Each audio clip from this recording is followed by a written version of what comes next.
Next up, we have our guest speaker, Amanda Blackwood.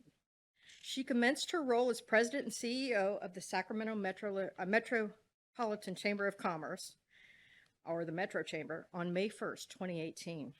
She is the first female president and CEO of the Metro Chamber, serving in full-time capacity. In this 127 plus years of history for the Metro Chamber, wow. As president and CEO, Amanda has continued to lead the strategic direction, vision, and culture and business operations of the Metro Chamber, and tirelessly advocates for issues and programs that support the economic success of our valued business members in the 6-county capital city region. Under Amanda's capable leadership, the Metro Chamber's for business focused strategy is centered on 3 core values: being mission-driven, collaborative, growth-oriented. She oversees the Regional Chamber of Commerce, the Metro PAC, the largest local business-focused political action committee. Should be. The Metro Chamber Foundation, representing more than 500 professional members.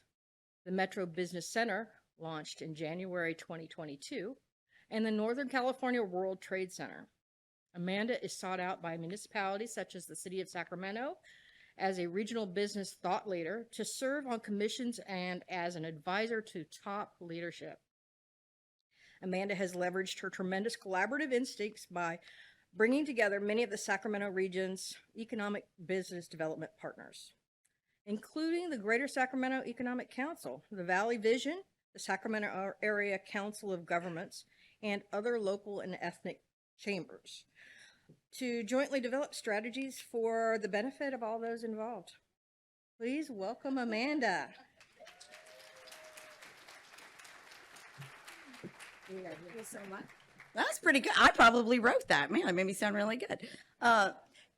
Hey, everybody. So I'm Amanda Blackwood. I get the great pleasure of being with you for about 45 minutes today. So my hope and dream is I'm going to tell you a little bit about the chamber, a little bit kind of macro economy, what's going on, some really good stuff, maybe some hard stuff, and then have plenty of time for questions on anything that you may have.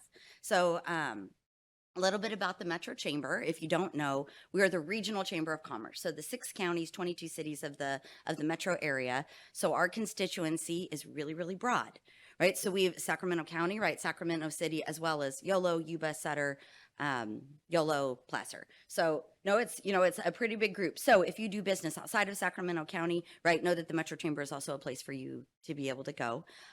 About us, kind of the big things that we do, we're an association, right? Just like this is an association.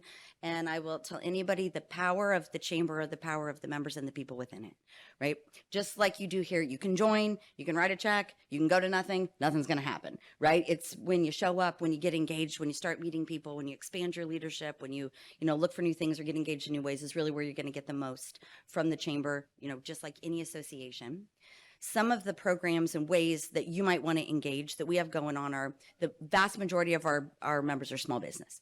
So everything that you're dealing with, workflow challenges, trying to find staff, what's going on with HR law, all of those things, right? All those things that you're dealing with, being an entrepreneur, running a small business, there are an abundant amount of resources for you there. Know that you're certainly not alone.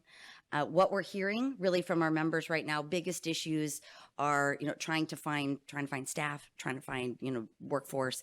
It's just a huge, huge challenge. If you're experiencing it, so is everybody else. So, what are people doing about it? Getting very, very creative about maybe we're just going to embrace hybrid for all of time. Maybe we're going to embrace work from home. Maybe we're going to, not require the same degrees that we had before. I used to be a realtor, actually. I came from the real estate industry. And one of the things I love about our industry the most is there's equal opportunity to participate, right? So there's challenges, everywhere, like we do with bias and issues and women and people of color, and we all have challenges participating in business in general, right? There are some things we deal with. However, right, the path that you have chosen, that small business have chosen, is that opportunity to, you can make whatever you want. You can grow as big as you want. You can be just you, and that is your dream, and that's what you want. You can have a team of 50 people if that's what you want.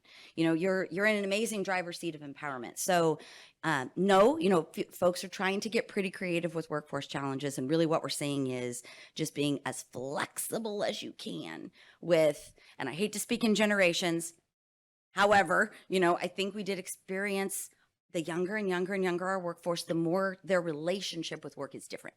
So, right, that's really what we're finding is, you know, yes, I want to be my heart and soul connected to the work that I'm doing. You know, yes, I want to find somewhere I can use my strengths, but the balance that I want in my life of how much do I really put into the workplace and how much is friends and family and faith and love and all the other things, right? All the other things that I want to explore. I think it's fair to say, you know, we're really seeing a shift in the workforce in which how you live your life is more than how much I'm going to make or a ladder that I want to climb. It's actually really interesting. Something that we encountered both in the legal field and in the healthcare field is kind of this mindset of, you know, when I was doing it, I was the first one in and I was the last one out, and that's what it showed. And don't you want to be a partner? And don't you want to learn how to be a CEO? And don't you want your own shop? And don't you want your own team? And don't you, right? And they're really, really seeing the shift to no.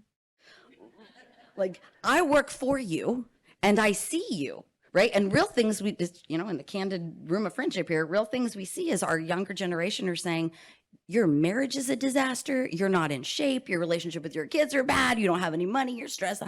You never seem happy. Why would I want that? So maybe also, why are we living like that? So, you know, I just say it's a big shift that we're really, really seeing. And the best advice that I can give you is embrace it, right? Embrace it. I think we have also seen a big shift of this. Hey, everybody's going to come back. Everybody's going to come back. People are going to be lonely. They're going to want to be connected again. We do a lot of events. We do a lot of programs. You know, you do out in the world too. Coming to events, skyrocketing. People wanting to network with each other, going through the roof. Getting together for dinners, for coffees, for drinks. One of the things the chamber does is we put networking events together, right, for small business. So you can get to know each other. We really scaled back because we heard from our members, it's COVID, it's crazy town. I don't want to do it. Right? Then we heard, hybrid, it's weird. I can't really make connections if I'm not in person. I don't really want to come. Right? Now we're seeing, oh my God, if you had something every day of the week, we would come to it. And it's the same kind of, it's a coffee thing, it's a lunch thing, it's a whatever. So that human vibe of I want to get out and connect is happening, but it is not happening in the workplace. Not I want to connect back, so I physically want to be in space again.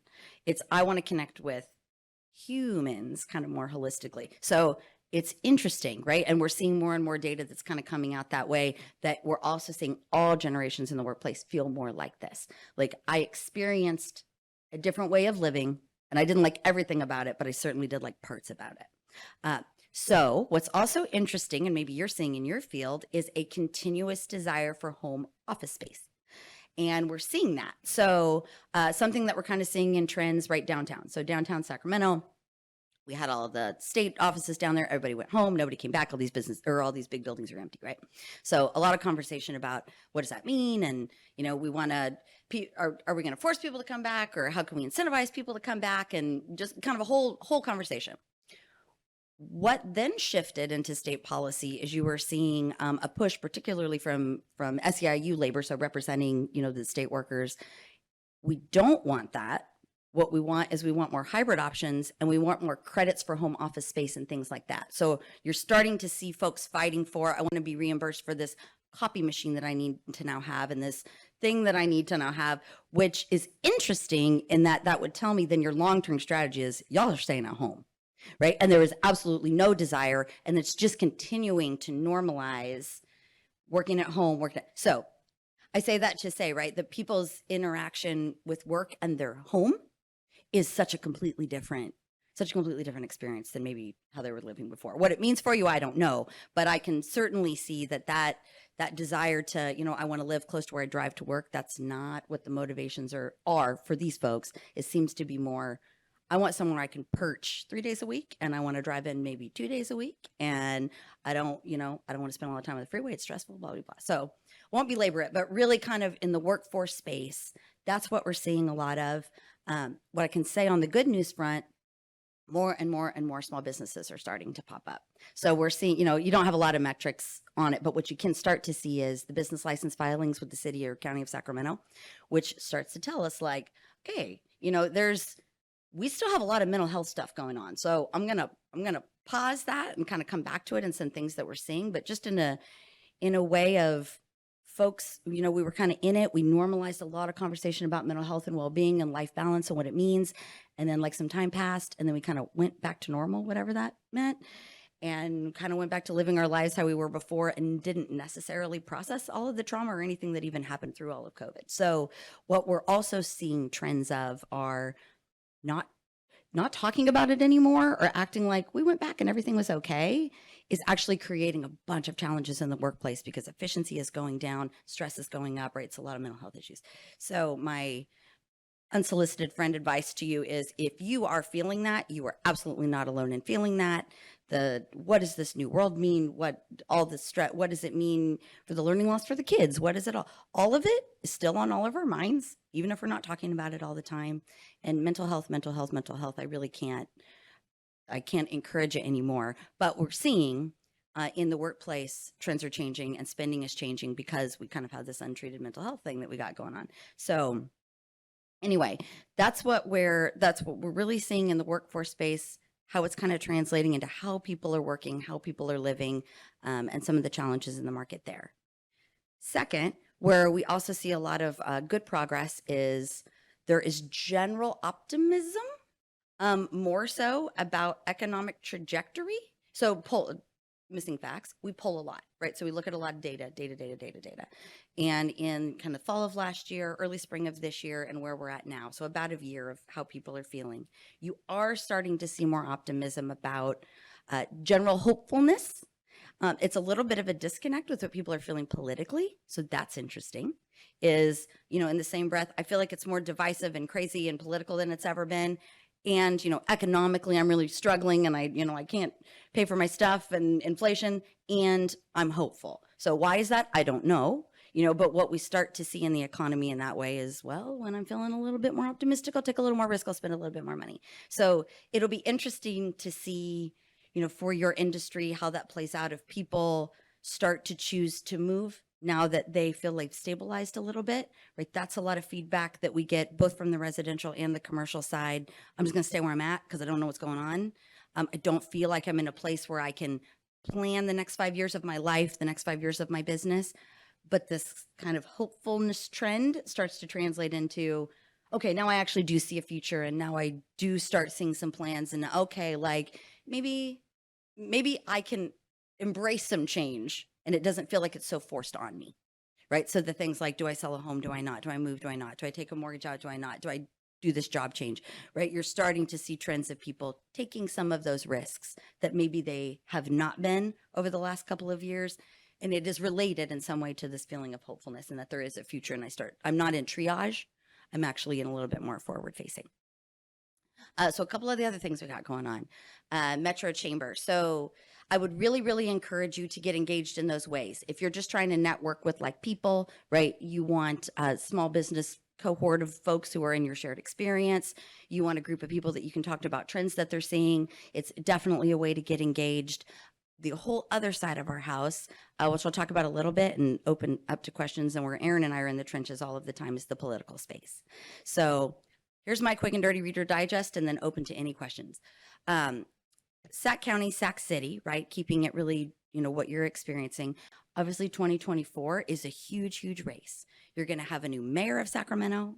You have 4, which we know, right? You're going to have 4 seats, council seats, that are up or could be changing.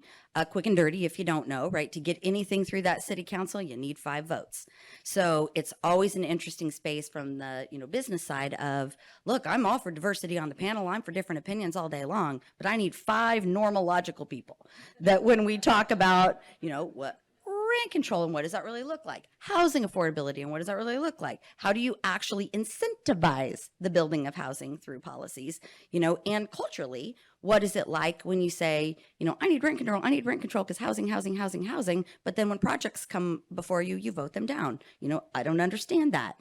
So no, that race is coming up, and I would highly, highly, highly, highly encourage you to get as involved as you possibly can in that 24 race if you care about the future of the city of Sacramento or this region. Quick and dirty, economics. I represent 6 counties, 22 cities. All of my children are my favorite children. And Sacramento County, right, in the city of Sacramento and the downtown urban core is the economic engine for the region. It truly is. It doesn't mean any shade on anybody else. But when we see the exponential job growth, when we see actual being able to close the wealth gap, when we see those kinds of things, you see it in your urban core because it's more dense and it's just the facts of a downtown core. So when your downtown core is failing, like ours is, it's very challenging. And what ends up happening, right, is people don't go down there. People don't want to live down there. People don't feel safe. Now we have some very, very real public safety concerns going on downtown. And then you don't start to see that investment. Gloomy Tuesday, but practical facts, right? In our market, the beauty of Sacramento is it's a small place, right? So like how the economy works, how politics work, it's not a philosophical exercise. They're real people. Like we really know how it works. We really know how the policy is going to play out. It's an interesting space in which you have so much influence on what's going on at the Capitol, which is so often philosophical policymaking, right? I'm trying to solve a problem for a million Californians, so I'm kind of living in a meta space of what might happen. But in local politics, the decision they make on Tuesday affects your life on Wednesday. So they're real people and we really know who they are. So what you kind of got going on in your city of Sacramento is, with this change in mayor, it's going to be an opportunity in time to, from my opinion, truly define what we're going to be for the next 50 years. Because the decisions that are being made now are huge, huge decisions on infrastructure. And so much of it affects you and the housing market. So you have a council that is truly at odds with, we need housing, but has a tendency to actively pass policies that discourage the building of housing and or don't approve actual units. Not to editorialize, I'm not against affordable units if they were actually affordable, but we end up, in an interesting political space in which, hey, it's a project, it's got 50 units, 6 of them are going to be affordable housing, and you've got 5 council members that'll vote it down. We want all of them to be. Okay, well, I love that too, and I'd love that too. But, it's real estate, and no one's going to invest in a project if it doesn't make any money. So you're social legislating into a place where it just now financially doesn't make any sense anymore. And so now we have nothing of nothing. So it's really not I'm not mad, you're not mad. So I'm not saying anyone's right or wrong. I'm just saying the choices you keep making do not produce housing units. And so therefore we must choose another option and get creative, with how we're thinking about it. So because you have this interesting space politically, particularly, your dominating party is the Democratic Party in the region, there's a lot of collaboration between people in the party and folks that work in the State House. So you have a tension between philosophical policy making based on principles that may be absolutely very fair and true and valid and equitable and real, and then local policy making that tries to kind of take these values and apply them in ways that then end up with no infrastructure, no housing units, no sewer, no nothing. And then our investors leave. And we currently really are in a market, again, not the best of news, but the truth of news, where your real estate development community, again, it's a small community. They're real people. So these are real families that have generationally invested in the community and were here when it was fields and there was not, who are now feeling like, how did I become the bad guy? Like, I build homes. This is California's most critical crisis, amongst others. So I'm kind of the one who's here trying to do the thing. Look, you want to go give crazy testimony about me, whatever. I don't even care. But could you just approve my stuff, so we can get it going? And now you're just seeing an incredible amount of tension, and your big developers are leaving.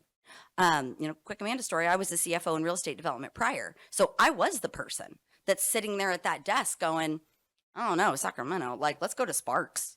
Let's go to Reno. Let's go to, I was that person. And so if you're not, if you're making investment decisions based on financial return, it's a hard place to invest. If you're making decisions based on family legacy and you think it's important and you care about this community and you're committed to doing it, you're willing to take less margin and more risk because you think it's important. But after 2 years, 4 years, 6 years of every Tuesday night just being hammered on like you're some kind of villain, you eventually are like, forget it. I could go build stuff where people are excited about it. I don't need to go build stuff where everyone hates me. So I say that to say, in all the candor, that's the reality of what I think we're really facing in the city of Sacramento. And, Daryl, love him or hate him, his term is up. So it doesn't really matter. you know, what you did is what you did. We're moving on. So, you know, you did some great stuff. You did some stuff I don't agree with, whatever. You're a good human. Thanks for putting in the time. You know, you're going to move on. And now it's time for new leadership that's going to step in and continue the things that worked, but like call out what's not. And Real Talk Express, we spent $100 million on homelessness. You feel like it's great?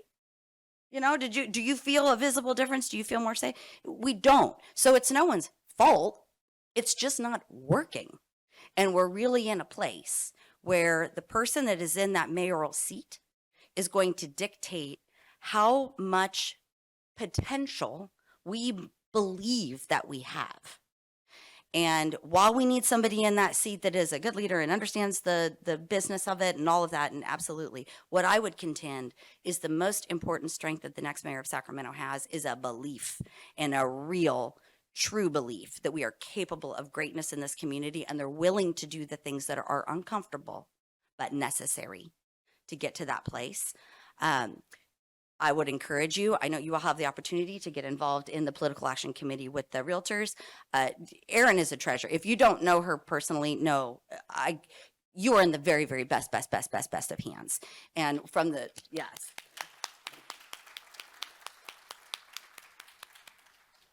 So we spent a lot of time together, and strategically, vision, understanding this community is very, very knowledgeable. So whatever she says, do is my advice to you. And this is my plea, and it takes money. So to cast a little bit about, you know, inside baseball in this mayor's race, here's what's going to be really interesting, where you have Kevin McCarty in the race, who was, right, coming from the State House, high in MAD. People know who he is, right? He was in the Assembly, he was there for a long time, he was a former councilman, but don't even necessarily know what he stands for. They know his name, right? As business people, I would encourage you to Google it, and probably, you know, not the candidate that's super aligned with the future of the community, but a really, really strong candidate, right? Then you've got Richard Pan, you know, former senator, who has not been at this local level, who's been at the state level, been effective in some places there. Local politics ain't state politics, man. This is very personal. It's very different. And again, philosophical musings of policymaking and real life. It's Tuesday night. What are we going to do about, you know, I have 700 unhoused people and it's going to be 120 degrees. We're not going to sit and like talk about political philosophy of how we handle it. You just need to handle it. I mean, these are real ass people. What are you doing? So, you know, I think that's interesting.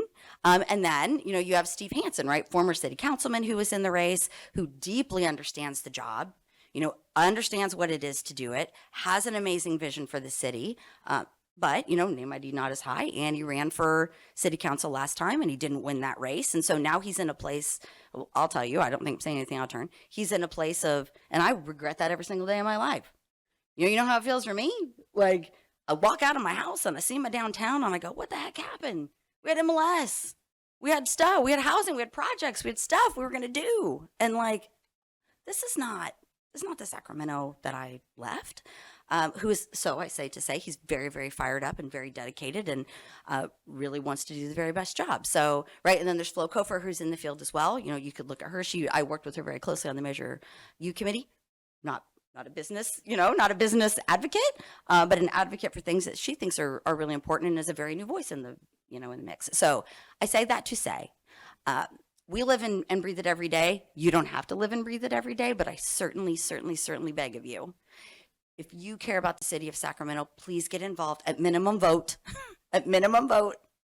And if you feel so compelled, get engaged in this race, because it really is very significant.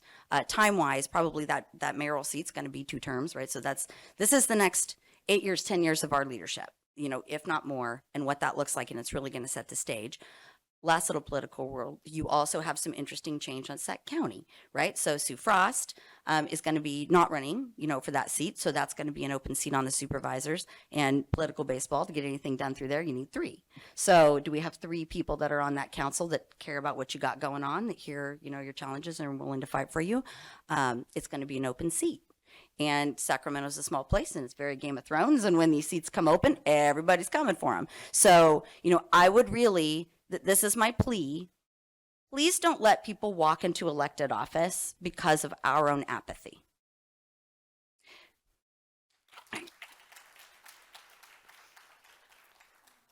And if we do, it's kind of our fault. right? So what I've learned in this role is this inside baseball political thing. It's like they already think they got the seats. Oh, I'm going to give you this one, you're going to get this one, and I'm going to put you here, and it's not democracy. It's not democracy. And it's certainly not democracy when you're not actually representing what your people are saying. So that's my plea on that. So please get engaged. And again, Erin runs your PAC like a boss. So whatever, if you have questions, if you're intimidated, if you don't know, I would really, really encourage, please go. You have an incredible resource, so we'll guide you through all of it. Get as engaged as you want. And then my last pitch on something I'm optimistic on in an area you could get engaged if this kind of sparked your fire. Run. If you've ever thought about, you know what, I don't like how this is.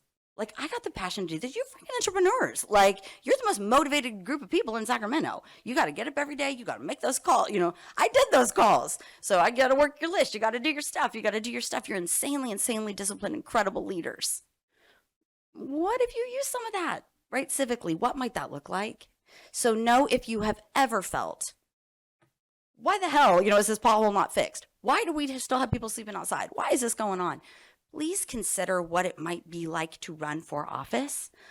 We will help you. We will guide you. We will answer questions. There are a million ways you can also get involved on commissions or boards or other things in your community. Just test it out. You don't have to go all crazy, if you're not ready. But certainly, if you just want to get a taste of like, maybe civically, I want to do something. I don't even know exactly what it is.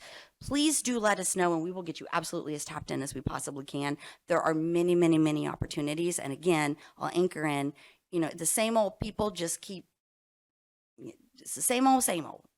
And if we got the same people making the same choices, we're going to get the same outcomes. So it's not till people that look different, that think differently, that have a different opinion, that don't have the same motivations. You're not running for Congress in 5 years. You don't care. You're just there to do the job. Right? That's what local office was supposed to be, not a platform to get your name ID to run for something else. If you're so compelled, that's fantastic. But it's supposed to be to do the basic governing of our city and our county. And I think if any of us go outside and take a look at it for all the money that's been spent, I don't feel like we're knocking it out of the park. So I think there's a lot of opportunity there. A smidge I'll talk about. I got, some questions beforehand just on homelessness. So I'm going to give you quick and dirty here. If you want more information, absolutely hit me up later. But here's kind of what's going on in some ways that you might feel that you want to get engaged. So Metro Chamber, we pull.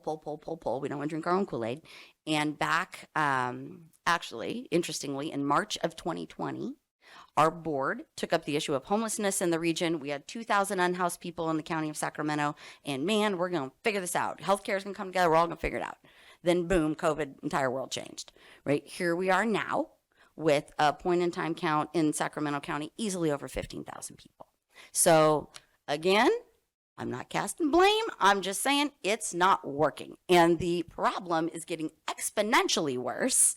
And it would, when you compare our region to other regions that also have like conditions, we have a far higher, population of unhoused people in Sacramento County than you do even in LA, in San Diego, in San Francisco and areas. So clearly there's some relation to what we're doing, right, and the behaviors that we're getting.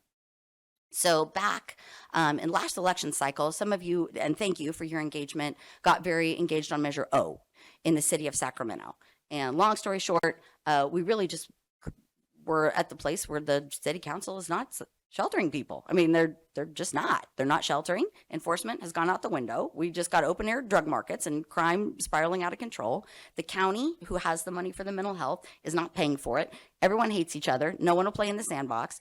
And real. I mean, it was like, no, like, I don't like you, and I'm not going to go to this meeting, and I'm not going to work with you, and so-and-so is an asshole, and so-and-so is that. Okay. I mean, come on. So that's what was happening. So the business community felt very compelled. If you're not going to lead, then we will. And if you're not going to pass at council what needs to be done, we'll do it through the citizens of Sacramento. So went to the streets, got signatures, got that qualified through the city of Sacramento.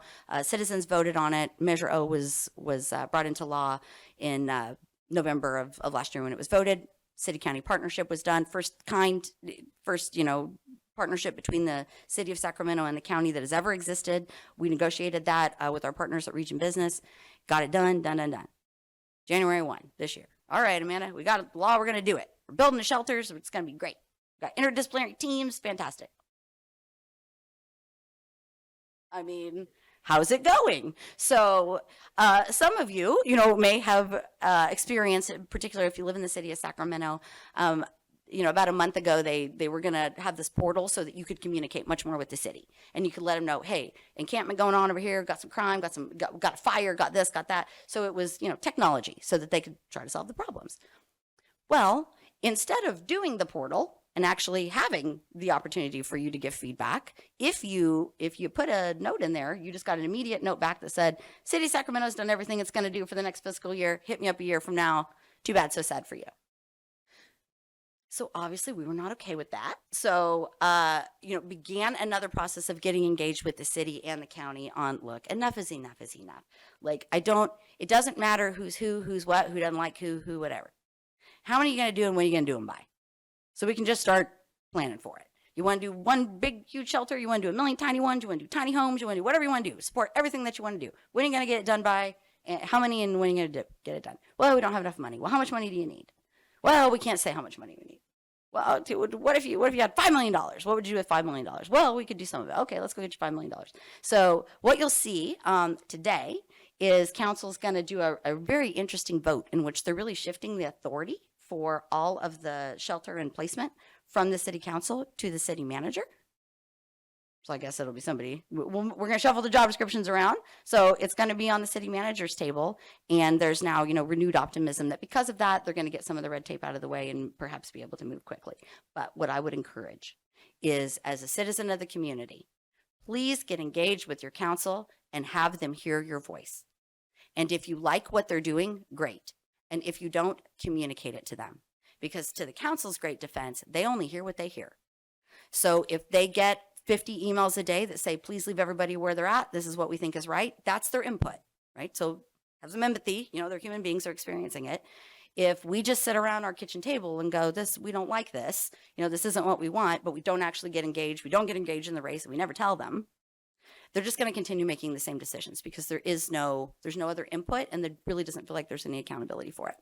So I'd really encourage you, as these guys make these momentous decisions right over the next couple of weeks, if you want to see the problem solved, please communicate that. And it seems like the simplest thing. Of course, you see it every day, but they're people, right? And they walk into that office and then they get hit up on transportation and infrastructure and and a climate thing and this thing and this thing. And now we've completely lost sight of a human tragedy that we have going on that is, frankly, it's horrific for the people experiencing it. It's horrific for the economy. It's horrific for what you're experiencing. It's not good for anybody. But we're just in an interesting time in which there's a lot of apathy going on unless we put an extreme amount of pressure, and you can put pressure. And again, if you like what they're doing, support it. I'm not here to tell you politically what you need to think. But what I will tell you is please be involved and please be loud. And democracy only works like an association works when you get engaged. And if you don't get engaged, they're just going to keep doing what they're doing. And we're going to be unhappy, and I'm going to pay for another poll, and it's going to say that we're all sad. And then all the same people are going to get elected, and then they're going to get elected in other years, and then they're all going to be Congress people because we kept their name warm for 10 years. And, that's just kind of how it works. So what I encourage is don't let that happen. It really is your world to build. And you have the opportunity right now. And an optimistic thing is there are more women and there are more people of color running for office than there ever have before. Yes.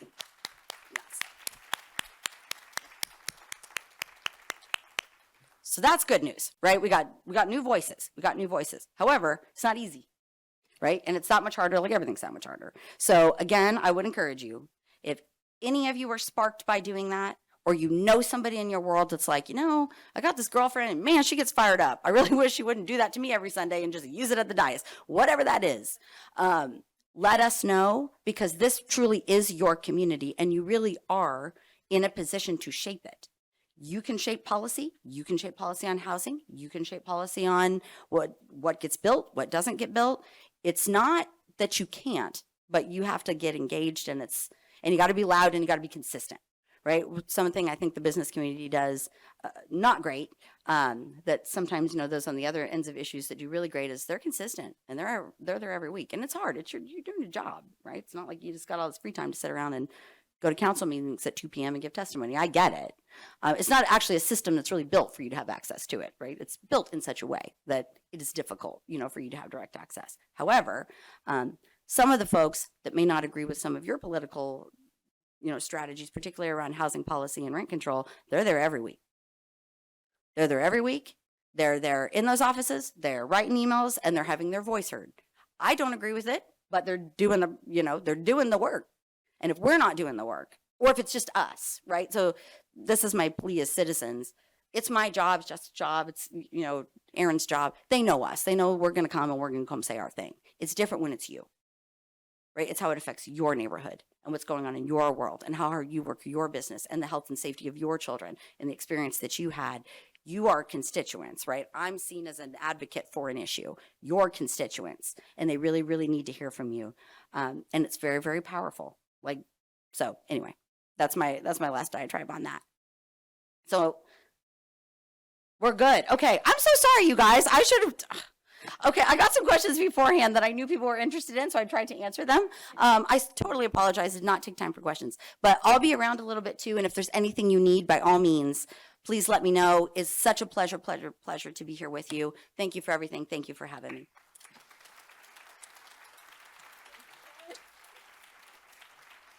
Well, I'm going to jump off script really quick because I just want to highlight and hone in on a few things that Amanda shared with us today, and we appreciate her time. We know it's really valuable.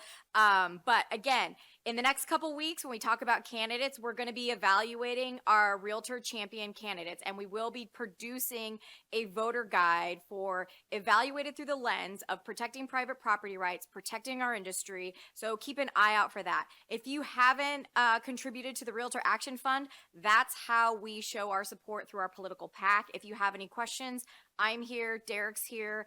Any of the board of directors that are in the room, please raise your hand. They can talk to you about it. We can talk about some successes that we've had. Part of that has been we supported Measure O. We stopped rent control in the city of Sacramento, just a few things. We've stopped point of sale at a few things. So just some items just to give you a quick breath. Again, I'm going off script and I'm going to get the hook in a second. But that information is coming. And if you are at all interested in running for office, please, please, please come talk to me as soon as possible. We'll all work together to plug you in. And again, thank you so much for your time today. This was really inspiring. And again, I probably owe her a beer because I did not ask her to say all of those things, but I appreciate the accolades. So thank you. All right.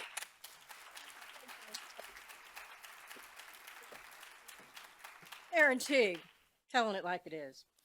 Thank you very much, Amanda, for your voice here today. We really appreciate you. This morning, we also have a special presentation from Matt Hertal with the City of Sacramento, where he will discuss the 2040 draft plan for Sacramento's future infrastructure, including land use, zoning, transportation, housing, and so forth. I also would like to give a special thanks for bringing him today, our fellow realtor, Lee Zhang, who is our SAR advocate at the Sacramento Planning and Design Commission. We really appreciate your service. Thank you very much. So without further ado, Matt, come on.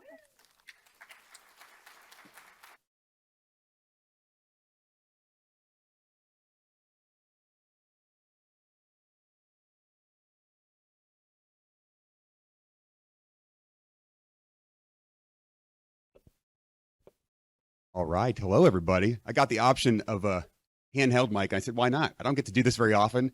I have to speak before city council a lot. And we're, stuck here. I don't get to move around and get more energized. And I think this is the group to be energized with. So I really appreciate Amanda's words because I think it's a good setup for what I wanted to talk to you about. If you care about policy and you care about the future, in this case, the city of Sacramento, I want you to get involved as well. So the city of Sacramento for the last 5 years has been working on this ginormous document called the General Plan. It is the biggest thing a city can do. It is the blueprint for how a city operates and how we grow. Really, it's what type of city do we want to be in the next 20 years? All right, perfect. So I'm going to quickly give you an overview of the project, why you should care, talk about some of the key policies and actions that is in the draft plan and how you can participate. All right, so quickly, what is a general plan? Well, it is required by state law. Every city and county in the state of California has to have a general plan. We're a little bit different than the city of Sacramento. We made a commitment to update it on a regular basis.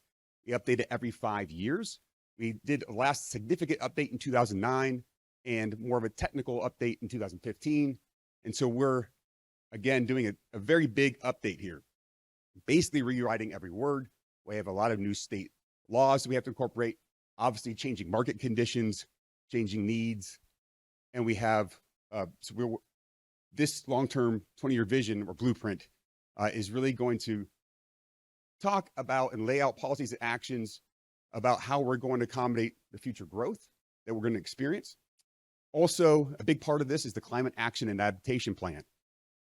I think we can all appreciate the changing climate and the impact that it's had on us in Sacramento, especially the extreme heat events that we've been experiencing over the summer, et cetera. And so we're really focused on how we reduce our greenhouse gas emissions in this city and do that in an equitable way. All right, so I gave you a little facts on the general plan already. What we're looking at in the next 20 years is we expect to have 69,000 new housing units in the city of Sacramento and about 77,000 new jobs. So how do we accommodate that? Where do we put the jobs? Where do we put the people? All right, so the general plan, everything we do in the city of Sacramento, so when city council takes an action, it has to be consistent with the goals, policies, and actions of the general plan. So if you like to nerd out a little bit and you read the staff reports at these city council meetings, you'll see a section in there that shows general plan consistency, right? So we have to be able to demonstrate that what we do in the city is consistent with these policies. So they're very important. They set the tone, the framework. Everything else we do drills down from there. So we have a lot of other documents that are coming, they're going to be coming after the general plan. They have to align and be consistent with that. We have an urban forest plan that's coming right after the general plan, which is very important. We have an active transportation plan. We've got the parks plan, which is, how do we create the amenities we need in each of our neighborhoods for parks and recreation space. All right, so where are we in the process? So like I said, we started off about 5 years ago, and we have stopped along the way with city council and our community to get input. And where we are today is the draft documents are out. They're available. We would love to get your input. We're going to be accepting input. We're asking folks to provide majority of input through August 22nd, to about 3 more weeks. But we'll have opportunities through October. If you're like, oh, I forgot this one thing, that's okay. And then we're going to make revisions based on the input we hear, come back to city council, show them the changes that we'd like to see based on the input we've heard. And then we'd like to have it adopted in February of 2024. So we're getting real close. All right. So it's a relatively big document, a little intimidating, but it's broken down. I think it's very user-friendly. Start with the introduction, just talk about what the document is, how it's organized, and really the focus on sustainability and equity are the key themes, core principles of the document that are reflected throughout. We have, in the second section, it's broken into 8 elements or chapters, things that we have to do.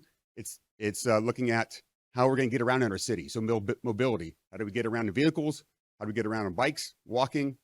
Looking at land use and placemaking, what can go where, and to what degree. We're looking at historic and cultural resources, parks and recreation, environmental justice, environmental resources. So essentially every topic of this city is being covered in this document. We also have 10 community plans. It's more geographic focused areas of the city. And so we have specific issues and opportunities and policies in each section of the city.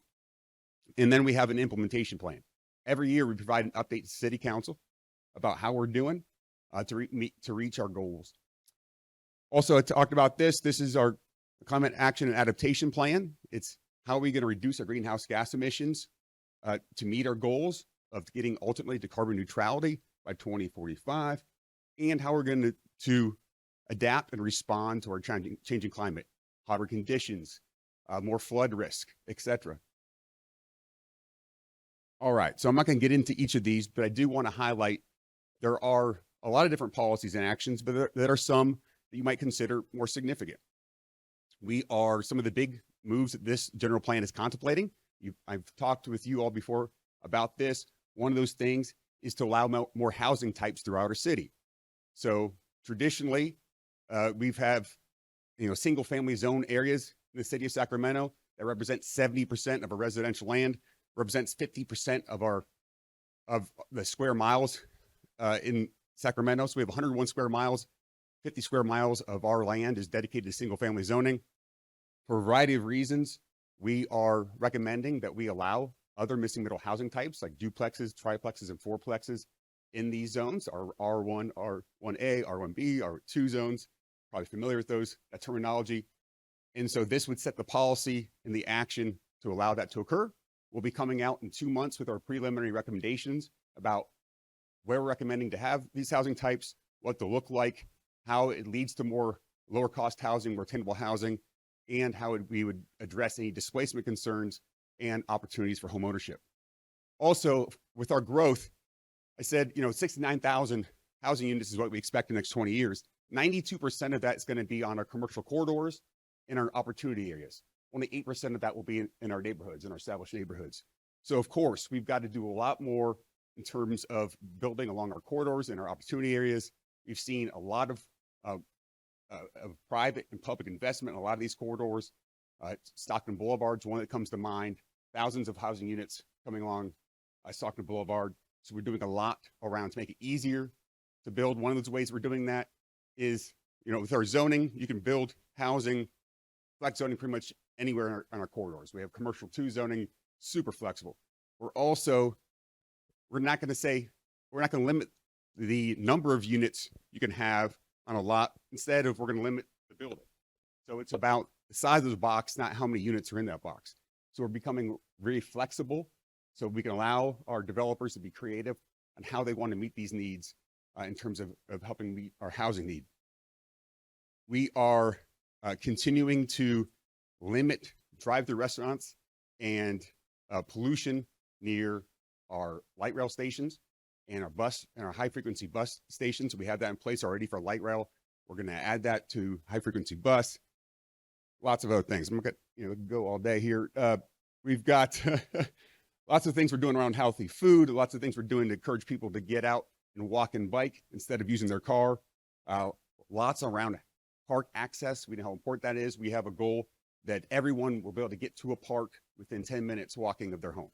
So we have a lot of policies and strategies around that.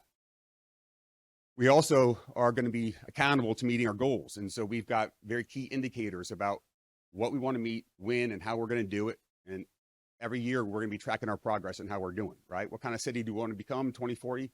Are we getting there? Are we on our way, right? In terms of the climate action adaptation plan, we have our greenhouse gas emissions in the city of Sacramento are from, you could probably guess it, gas in our cars, gas in our buildings. Those are the 2 biggest things. If we start addressing those things, we're going to get there. And so a lot of the focus is on that and doing that in a thoughtful, incremental, and equitable way. We also know the importance of our tree canopy. And so a lot of the work we're doing is increasing the tree canopy. It's extremely hot out there, especially if you don't have the trees. Our best neighborhoods have a lot of great tree canopies. We want to see that increased citywide. So a lot of that work is underway. Okay, I put a lot at you, but how can you get involved? All right, so I would encourage all of you to go to our website. It's sac2040gpu.org. Yeah, feel free to take a photo. We can get you the information after this as well. It's www.sac2040gpu.org. You can watch a 5-minute animated video. It's more entertaining than I am. It's really succinct. It's great. It gives you the overview. And we have stations. So if you really care about a particular topic, so maybe you're gravitating towards a land use, right? Obviously, you all work in land use. Well, there's a lot of great stuff in there. You can go right to the land use station and you can provide a very high level comment if you want. I love this. I hate this. You can do it at that level because you've got 5 minutes and that's all you got. If you want to, you can make text edits. Say, well, the policy is good, except I would think you should add this word or cross this word out. You can do that as well. And you can go into this. It's a really cool tool. It's called Conveyo. You can see all these comments from the community already. It's all transparent. I love the tool because we're all seeing what everyone's saying about it, right? And it holds us accountable too, to see the comments from the community. So you can go in there, You see a comment you like, you can just thumb it up. Say, yeah, I agree with that. That's great. You can add on to it, etc. So if you have more time or an interest, you can do that as well. We are also going to be making stops at our city council. So I will be presenting to city council next week, August 8th. Welcome to provide an e-comment. Come on down if you want, etc. It's just a review and comment. We'll be going in more detail on some of these things so that we can continue to get the word out to the community. And we're doing a number of pop-up events, community events. It's on our website. If you're interested in coming out and saying hello, we're all over the city doing different things to get the word out about it. All right. That's it. All right. Thanks, y'all.